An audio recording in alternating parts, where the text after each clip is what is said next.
और नहमदुहु व नुसल्ली अला रसूलिहिल करीम।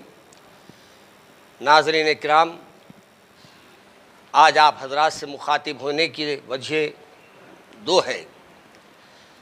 पहली वजह यह है कि आप सबको रमज़ान की मुबारकबाद देना है और आने वाले रमज़ान की जो बरकतें आपको और हमको अल्लाह तबारक व तआला ने अता फ़रमाई है उसको हासिल करने की जुस्तजू करने के लिए आपको दो चार कलमात अर्ज़ करना है।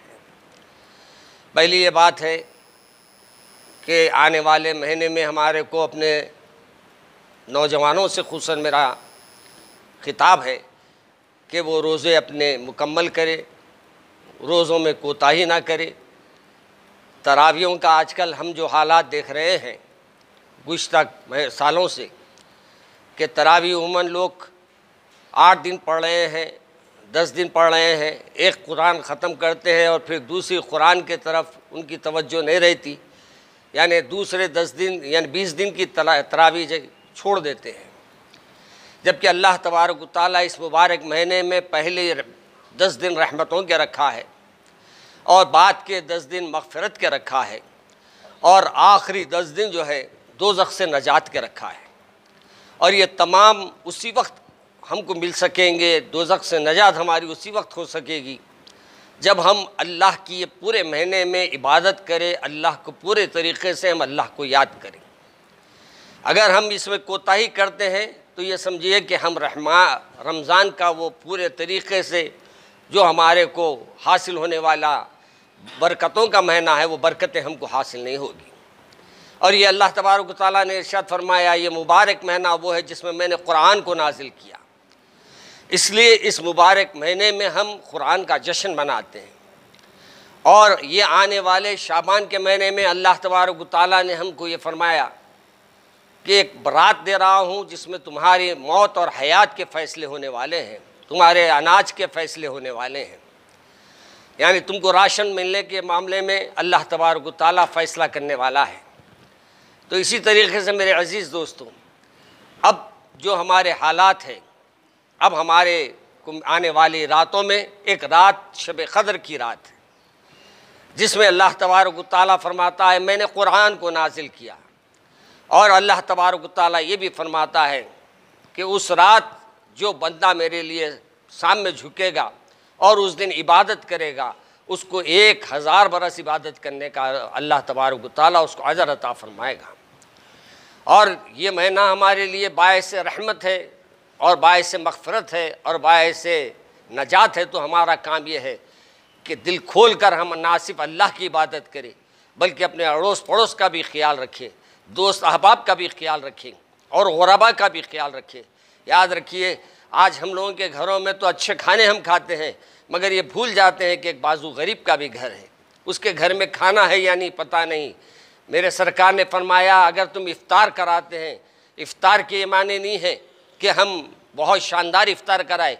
मेरे सरकार ने फरमाया कोई एक गिलास पानी भी पिलाता है अल्लाह तबारक व तआला का मामला उसके साथ रहमतों का बढ़ जाता है। तो हमारे को आम दिनों में जो सवाब है, रमज़ान में हमारे को फ़र्ज़ का जो सवाब है वो रमज़ान में मिलेगा और जो हम फ़र्ज़ अदा करेंगे उसका 70 गुना अल्लाह तबारक व तआला हमको अजर अता फ़रमाएगा। इसलिए मैं नौजवानों से और हमारी बहनों से भी गुजारिश करता हूँ, 1 महीने तक ये टीवियों को बंद कर दीजिए, मोबाइलों को बंद कर दीजिए, फहश फिल्मा मत देखिए, बुराई को अपने करीब आने मत दीजिए और अपने आप को अल्लाह के तरफ रुजू कीजिए, तौबा कीजिए, इस्तग़फ़ार कीजिए, अल्लाह को कसरत से याद कीजिए। इंशाअल्लाह अल्लाह तबारक व तआला हमारी मग़फ़िरत के ज़रिए बना देगा और हमारी नजात का बायस बना देगा। और साथ ही साथ ये भी कोशिश कीजिए कि अपने अड़ोस पड़ोस में अगर कोई गरीब है तो आके उसके घर में उसके राशन का इंतज़ाम कर दीजिए। अगर अपने घर में कपड़े ख़रीद के ला रहे तो उस गरीब के घर के यहाँ से भी कपड़े ख़रीद के ला लीजिए। शायद आपके कपड़ों से वो ईद मना ले और वो ईद उसके लिए बायस बरकत बन जाए, उसकी बायस खुशी बन जाए। आज मेरे को बहुत अफसोस होता है, आज मेरे पास कई लोग आते हैं मगर मेरे अपने हाथ जितने हैं मैं उतना अपनी काम कर सकता हूँ। और इसी गर्ज़ के तहत मैं कुछ अपने अहबाब से गुजारिश किया था कि वो अपने अपने तौर पे यहाँ हमारे पास राशन भेजें अब 20 आदमी का हम लोगों के पास राशन आया है, जिसको आप अपने नाजरीन को अपने चैनल से बता सकते हैं। वो 20 आदमियों को तो हम अब दे रहे हैं। मस्जिद जो दरख्वास्तें आई हुई है और मस्जिद जो इंक्वायरी हम कर लिए हैं, जिनके घर में आज भी खाने को खाना नहीं है, वो रोज़ खाते हैं, दूसरे दिन के खाने का इंतज़ार करते हैं।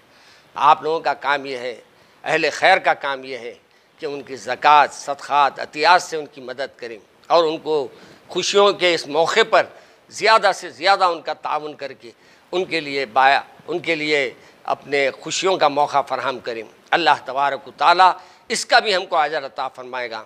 बाद लोगों के ये जहन में आ गया है कि हम लोग रमज़ान में ही ज़कात देना। एक साहब हाल हाल में बीमार थे, वो इंतकाल कर रहे हैं। मैं एक साहब को फ़ोन करके कहा था कुछ अपने पैसे जमा कराइए, वो दवाखाने में जाके तो कहा मैं रमज़ान में देता हूँ मौलाना, क्योंकि सवाब ज़्यादा है। याद रखिए, अल्लाह नीयतों को देखता है। आप रमज़ान में दिए, नीयत अच्छी नहीं रही तो सत्यानाश हो देंगे आपके पैसे। अब मरने वाले को आप बचाना चाहिए, उस वक़्त आपको पैसे खर्चना चाहिए। उसके मरने के बाद आप पैसे पहुंचा के क्या करेंगे, किसको पहुंचाएंगे आप? तो मैं इन तमाम लोगों से ख्वाहिश करूंगा कि जिसकी जब ज़रूरत है, ये मत देखिए कि मुझे ये महीने में पैसे निकालना है, बल्कि ये देखिए कि अल्लाह तबारक व तआला आपको जो माल दिया उसका मैल निकालना है। और मैल निकालने में कोताही मत कीजिए।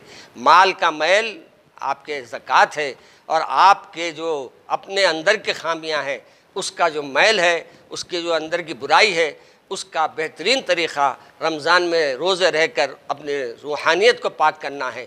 और अपने रूहानियत जब पाक हो जाएगी तो इंशाअल्लाह हमारे बरकतों का सिलसिला अल्लाह ख़ुद ब खुद हमारे लिए आसान कर देगा। मैं तमाम टीवी चैनलों का शुक्रिया अदा करता हूं कि उन्होंने मुझे कुछ बोलने का मौका दिया। और नाज़रीन के से मेरी अपील है कि हमारे मिल्ली बैतुल माल में आप अपने तौर पर जो भी हमारे काम हो रहे हैं, जैसे हर महीना हम वो गाँव में जाके अपने मेडिकल कैंप डालते हैं जहाँ मुसलमानों की तादाद कम है और गैर मुस्लिम ज़्यादा रहते हैं। मस्जिदें हैं मगर वहाँ मुसलमान 3-4 रहते हैं। वो मस्जिद की हिफाजत, वो मुसलमानों की हिफाजत के लिए हम वहाँ मेडिकल कैंप डालते हैं ताकि वहाँ के गैर मुस्लिम उनके करीब हो जाए और उनको दवा वगैरह एक महीने की हम पहुँचाते हैं। मैं हमारे सलीम साहब का भी शुक्रिया अदा करता हूँ। हमारे डॉक्टर साहब भी इस मौके पर हमारे तशरीफ़ ला लिए और हमारे इस प्रोग्राम में आप शिरकत फरमाएँ। ये हमारे पूरे बैतुल माल के मेंबर हैं और हम हकीम हैं, चांद मीनार दवाखाने में आप डॉक्टर हैं, तो आप भी तशरीफ़ लाए। मैं आपका भी शुक्रिया अदा करता हूँ और आप हज़रात का भी तमाम का शुक्रिया अदा करता हूँ। अस्सलामु अलैकुम वरहमतुल्लाहि वबरकातुहू।